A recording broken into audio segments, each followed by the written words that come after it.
So while Richard lays asleep and his face muscles slowly forget how to smile, an MC holds on to temporary shine beneath the broken light, and a wandering freshman drinks to the weekend.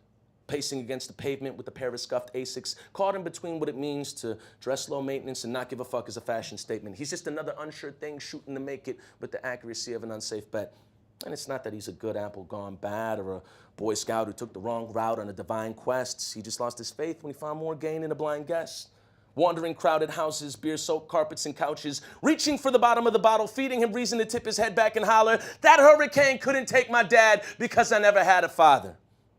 At the speed of anxiety, his time is too fast to be contained by the weekend, so he measures it out by what he'd like to forget until he's drunk enough to scream it.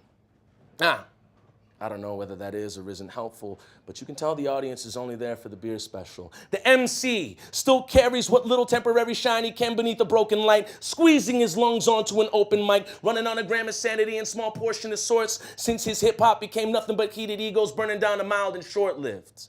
Discontent in a city cold and dry, where people offer peace treaties only with hopes to fight. Sold on hype like malt liquor at a thrift store, and they forgot what they're raising their fists for.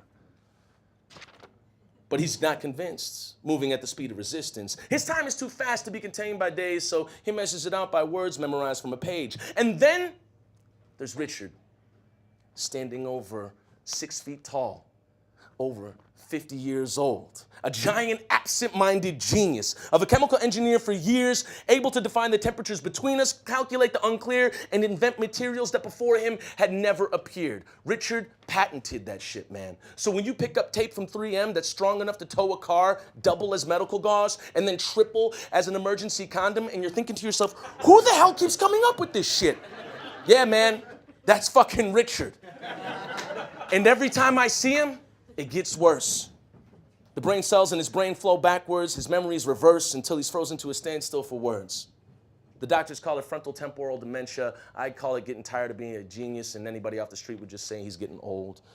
And maybe his time is too fast for his brain to keep up, and all that he can measure it by is the memories he'll never get back by the time he wakes up.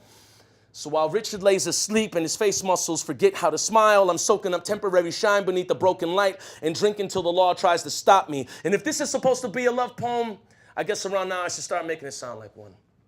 Jenny, I'll hold your hand like Richard does every piece of his mind and brain cell before it loses its life, because you hold on to something with a little more conviction knowing it has to die, and you're beautiful like gravity with no efforts can defy.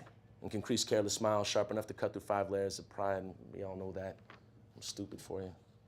Maybe I need new Asics, and maybe this is as good as trying to shout a poem through the surface standing in the basement, and maybe I'm destined to be a letdown like my dad and end up wherever that hurricane went.